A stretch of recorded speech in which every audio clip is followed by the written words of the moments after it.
Good evening and welcome to another edition of EDuTV. I'm your host, Greg Perkins, and we have a guest with us today, Mr. Manny Hernandez. Manny has been on the show before, and I really like this guy. He's very dedicated and committed to his craft of educating today's youth. So today, Manny, you guys have a lot of changes going on in Osceola County. That is correct. Right, have a large influx of non-English speaking students that are coming. And you are going to introduce some ideas about how you think some improvements can be made in order to get the kids to be more engaged. Is that correct? That is correct. Okay. Let's start with, and a lot of our people who watch the show, I don't want to get too technical, right? So I want the common man to understand what we're talking about. So sheltered learning, right? And then I want you to tell me some of the things that are going on, and then we're going to talk about some of your proposals. Okay, sheltered learning, what is it? Well, sheltered learning is targeting the ESOL student population, and we're looking at students that are recently arrived from 0 to 1 year, sometimes even 2 years. Okay.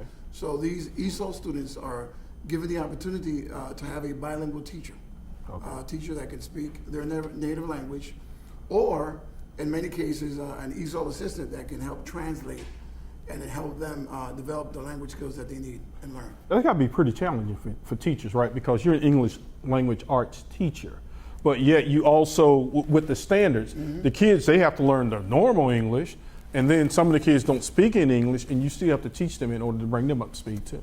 Well, it's a rather fascinating experience, because what happens is, in my case, I take my experience, the drama, the arts, music, I put all that together, and I look upon their culture, where they're coming from, and I try to engage them with TPR, total physical response.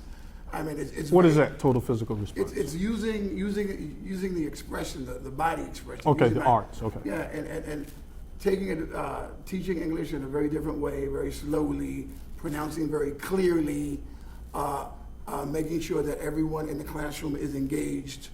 Everyone is on board, walking through the classroom. I mean, it's very, very different. It's really taking time to make sure that each and every student has the opportunity not only to learn, to understand, and to become academically competent. Right, but it seems to me you're saying you want to get them engaged first, correct? Engage them in what you're teaching.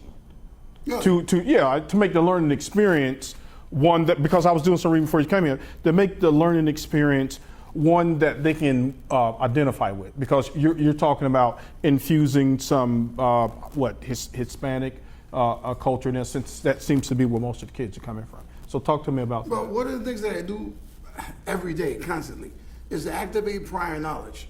Now, how do I do that? It's integrating culturally relevant discussions, issues, and literature to get them to cross the bridge in order for them to develop the academic language necessary. A very specific example, we did a Plymouth Plantation. Okay. A Plymouth Plantation. Now, which is a historical document that that we all had to read at some point at middle school or high school. But for these kids coming from a different country, it's the language is 17th century William Bradford English, Old English. So they have a lot of difficulties with that. So what I did was I introduced a poem titled Immigrants by a Mexican-American author, by the name of Pat Mora. The poem is called Immigrants. So before we even do the document, I get them to talk about their experiences coming to America. Okay. Because, by the way, the unit is called Coming to America. Okay. So I take advantage of their experience to get them personally and culturally connected to the document before we read the document. Right, because if you just threw it out there, they'd be like, what is this? Exactly. Because I was reading some stuff on Romeo and Juliet the other day. I'm like, oh my God, you're written in Old English. So if you already have a problem or more of a challenge with the English language, and then it's written in Old English, that could be a problem. So tell me about some of the things that you want to propose. I like the way that you're doing that too, that you're giving the kids something that from their culture that they can experience with, and then you, like you say, you take them across that bridge of Plymouth Plantation. Okay, the curriculum, the language arts curriculum for 9th, 10th, 11th, and 12th grades deals with primarily with different historical documents. Okay. Let's say, for example, the 11th grade curriculum. You have a Plymouth Plantation, you have Declaration of Independence, What to the Slaves, the 4th of July, The Tempest. So what I'm proposing is to use those documents and maybe eliminate one of those documents or maybe even two, and then supplement with culturally relevant literature before they read.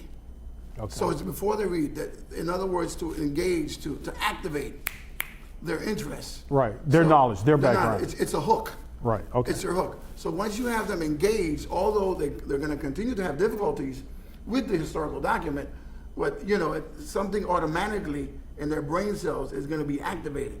Yeah, because you're giving them a point of reference. Yeah. And they say, oh, now I see, because they would not have, because I grew up here in the United States, they would not have had the experiences learning U.S. history. Is that accurate, coming from Puerto Rico? So do they learn the traditional U.S. history, or they learn something a little different over there?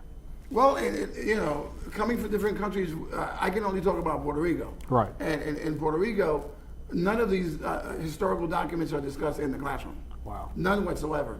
I read them, I would have to say, in college, because I did do my undergraduate degrees at the University of Puerto Rico. Okay. So I read these documents in college. Oh, wow. In high school, and students read some of the classics, The Catcher in the Rye, The Graduate, some of the classics, some of the paperback classics, they do read, but going into 16th and 17th century literature, 18th century literature, not at the high school level. Oh, now, wow. there are some advanced high school classes in Puerto Rico where students definitely get the opportunity to read these documents. Right. But it's less than 1%, less than 1%. Wow.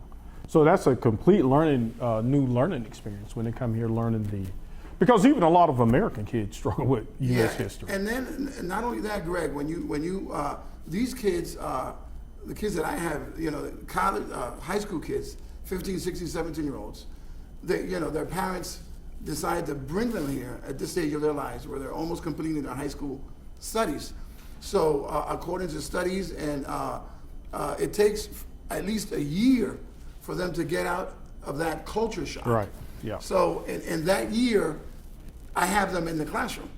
I mean, I have a kid that's he came in September, he's still dazed out because he just cannot connect with. It's a lot of information. With a lot of the personal experiences that he's going through at home, and then a new school, a new culture surrounding him, and then all the requirements, all the testing that is required for these kids, which they're not used to. Right. So I become, with what I do and what we're proposing is, we want them to have the opportunity to make a personal connection first.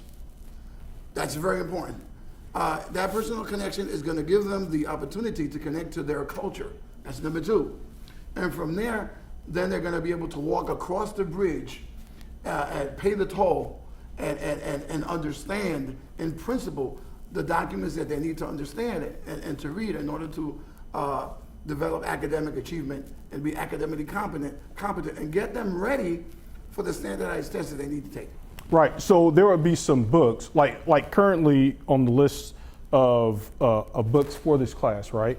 Was that built by the state, by the district? Because what you were saying was that you proposed that they add some of the more culturally relevant books. So how does that process work? Is that something that can be done at the local level with you guys in Osceola County, deciding to supplement the curriculum like that? At this point in time, what I've been proposing and been sharing with some of my colleagues is that we come into the curriculum revision session during the month of March and April with the readings that we've already discussed in the classroom with kids, with results. For example, I was observed. We're all, you know how it is. Teachers are observed all the time. Mm-hmm. So I asked my assistant principal to come into the classroom while I was actually using one of the supplementary readings. Okay. And one of the... And which supplemental book were you using? Yeah, I was using this book. Okay. Okay. This book, which is Latino and Latina Literature in the English Classroom, and which, by the way, I'm the author. Okay, sure. I'm the author of the textbook. Right. And so one of the poems that I used was Immigrants. I used that with the Plymouth Plantation. Another of the stories that I used from this book is The Conch by B.D. Thomas, and connecting that to another of the historical documents. Right. So is this sort of like an anthology on Puerto Rican history? Okay. Or more than just an anthology. Okay. This is a textbook. okay. Okay. This is a textbook. This has before you read, while you read, after you read, ideas for reading and writing, graphic organizers, assessment activities. So, and by the way, this is probably in a league of its own. Nominated for Latino Book of the Year 2004, and but this is only one of the books that Right. It really depends on the teachers that are going to be meeting during the revision sessions, and just hear what they have to bring, and, Right. and we'll take a look what they have, what I've done, because we're talking about collaborative sessions. I just had the opportunity Go ahead. and the privilege and the blessing to be one that has sparked and kind of constructed the interest in the fact that we need to do this now, because Why do we need to do it now? because we have more and more students coming in. I mean, this is not going to stop. I work at a high school that this year we had about 250 students more than last year. For next year, we expect over the 3,000 amount of students. So, we have a problem with the physical. With the school, because with the facilities that we have, because there are so many students coming in that we don't have enough facilities for them. So, as you know, many of the schools are adding portables and more portables and more portables. But and I guess you're in Osceola County, so there's a really large influx. Are they primarily coming from Puerto Rico? Because I know the island is experiencing some problems financially right now, and a lot of families are coming to the States. I would say that it's about 85% of the kids are coming from Puerto Rico. Oh, wow. And then you have, of course, kids are coming from Venezuela, Cuba, Dominican Republic, Colombia, Honduras, and El Salvador. All right, let me ask you a question, right? So how do you balance it? I know you just said about 85% coming from Puerto Rico, right? And if the numbers from Venezuela and Dominican Republic increase, what if the parents say, oh, we want some Dominican history thrown there? How do you handle that? Well, remember one thing. What I'm proposing is Latina literature, Okay. which includes Mexican American writers, Dominican American writers, Puerto Rican writers, and Cuban writers. Americas. Yes, Yes. the Americas. Now, I have decided to, in my particular case, in my personal opinion, I've decided to work with those four main groups, because those are the four larger groups, Hispanic minority groups in the United States. Because you got to get going with one of the groups. Exactly. Right. So, and then a lot of the literature connects with them, and really doesn't matter. I've had experiences, Greg, in the past, working with Latino literature with teachers from other cultures, Right. not necessarily Hispanic, telling me that, that the literature is universal in essence. Sure, I agree. So, I agree. because it relates to them and connects to them, they're able to make that connection and learn at the same time. Sure, yeah, no problem. Well, I mean, I think that's great if it's going to get the kids engaged, okay? The hope is that even once you make that connection, they still have to meet the rigorous standards of the FSA. Yes. But this is just another way. I was reading your research, in that if students feel that they can connect to their culture, then maybe they'll be more interested in doing the reading and writing you're asking them to do. Well, I have some great news, Greg. I've had some recently arrived kids passing the FSA. And that's great news. Yeah. Kids with Hold that thought, Manny. I've been told that we're going to cut. So what we're going to do, folks, we're going to have another guest with us the second half, and we're going to talk more about how Manny is working to help solve this problem of getting kids to be engaged and them experiencing the cultural shock once they get to the mainland. So stay tuned for the second segment. Orlando se prepara para recibir el Festival del Merengue en Tarima. Mili Quesada, Esta noche amanecemos. Manny Manuel, Una vez dije que te amaba. Los hermanos Rosario. Qué buena está Límite 21. Moni Cepeda, la fotografía. Afra Negra, Supermagnato. Y cerrando el festival, Johnny Ventura. Quiero hasta la VIP 407-492-5150. Te invita la rumba. Y Taíno Light Beer. Welcome back, part 2 of EDuTV. We're going to finish up here with Manny Hernandez, and we have another guest joining us, Mr. Juan Lopez with Mendez University. Welcome, sir. So we were talking about the problems that Osceola is undergoing with the recent influx of mostly Hispanic students and some of the efforts that are being made to help improve the quality of the education and to get them more engaged. So what we want to do, Manny, is you said that you guys are going to use some supplemental materials, and that's been approved by the district, and you guys will start working on that this summer? Well, we're in the process of. Okay. A collaborative team of teachers with district teacher trainers. We're going to be working together to look at the existing curriculum, present the supplementary readings, and with that, we want to align all that to the standards and make sure that the kids have the opportunity to engage, to develop their skills, and at the same time that they be able to gain interest that they need in literature. Very good, very good. And actually, that's a good fit, Juan, right? Because Anna G. Mendez, a lot of people don't know about that school. You want to take a minute or two to just tell us Anna G. Mendez and the partnership that you and Manny have? But let's talk about Anna G. Mendez first and what that university is and who does it serve. My pleasure. Well, Anna G. Mendez is our founder. Over 65 years ago, a courageous woman, Puerto Rican woman, decided to provide education for all people that are willing to do the work required for higher education. She provided opportunities for women, for people that usually didn't get an opportunity. Now, the dream continues. Now, 65 years later, and 12 years into establishing our first campus here in the continental U.S., we are providing education to mostly Hispanics. Why? Because our program is based on bilingual education. We provide education based on 50-50 model. It's a dual immersion model, which means that one class, the whole content of the class will be in English, and next week will be in Spanish. Professors and students should provide education, the works and everything has to do in the same language. So all of the professors bilingual? Are they all bilingual? Yeah, it's a requirement because Right. as facilitators, they have to lead the group and provide feedback.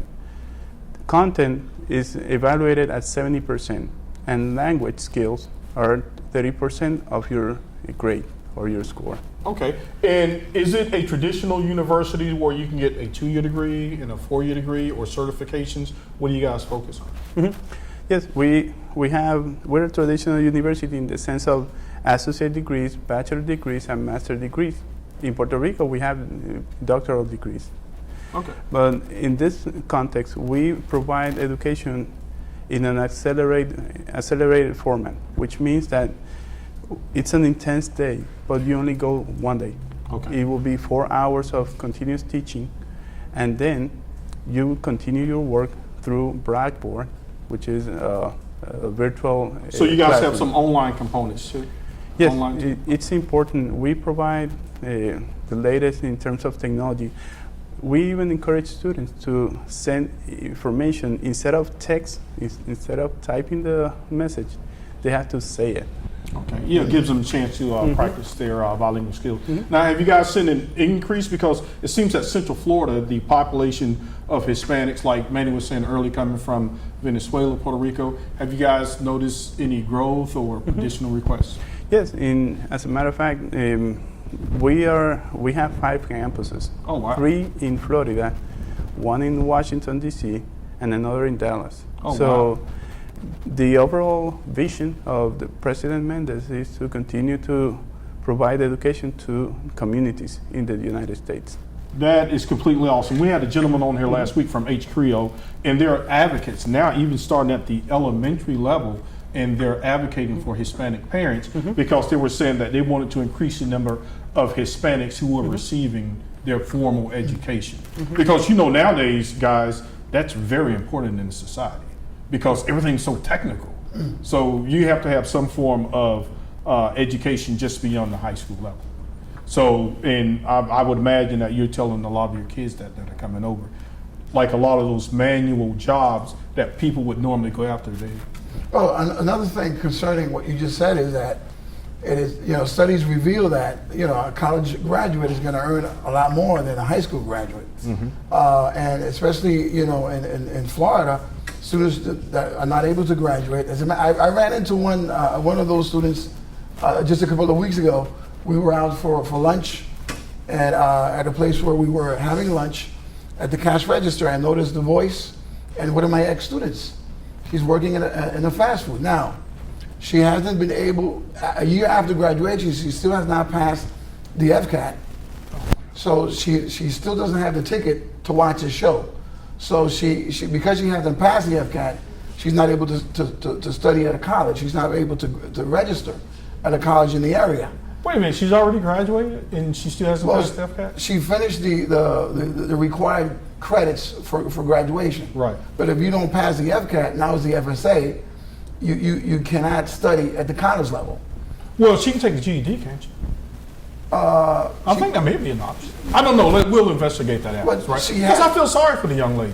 Because she may want to go on to Anna G. Mendez University, but if she has not passed that FCAT, then we don't want this person to be just floating out there because of a simple test. So I will personally help you. So in my classes, I am always constantly advocating for college and career readiness skills, and I bring in speakers, and it's important that they understand. I've even brought officials from Anna G. Mendez to talk to the students on a Friday afternoon.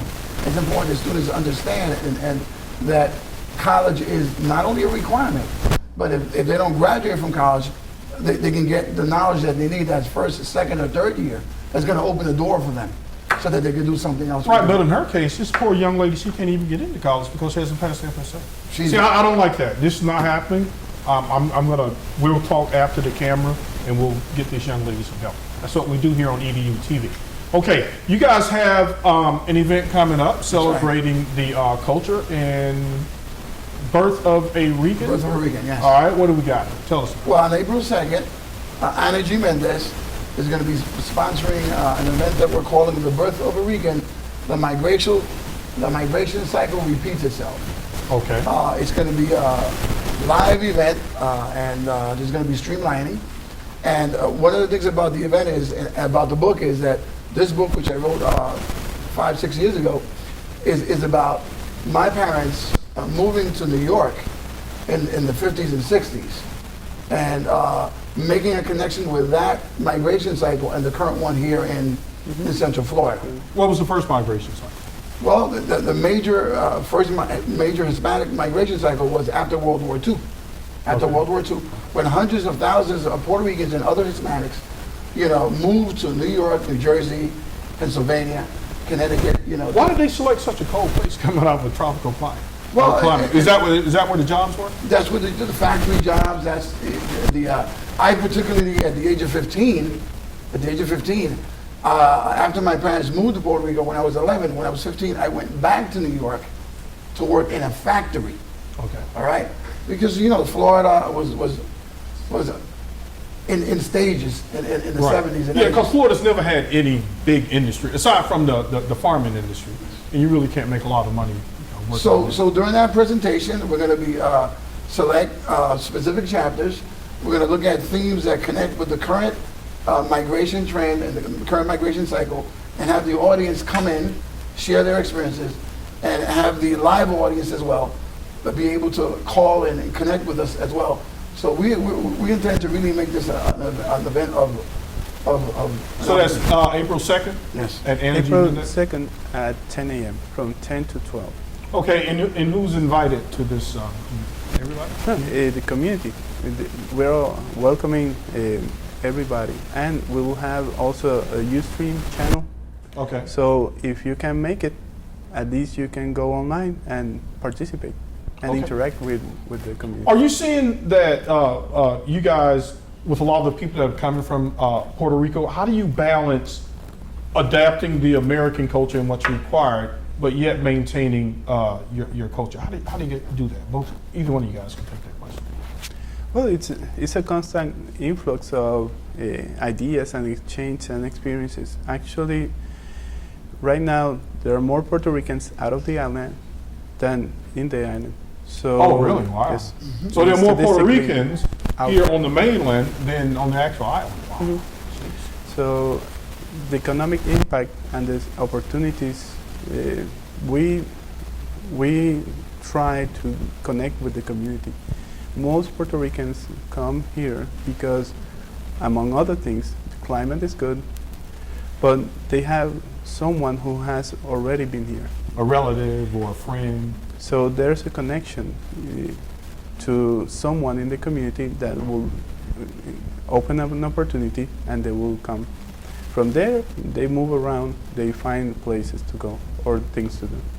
But it's very interesting how, in terms of culture, as any culture, it's a blend. Yeah. And we are seeing things that are not typical of the culture in the over there in Puerto Rico, but we're starting to mix. And blend. Yeah, because I noticed, like, I'm not a big music buff, but I know you hear a lot of reggaeton tunes now that's just basically American.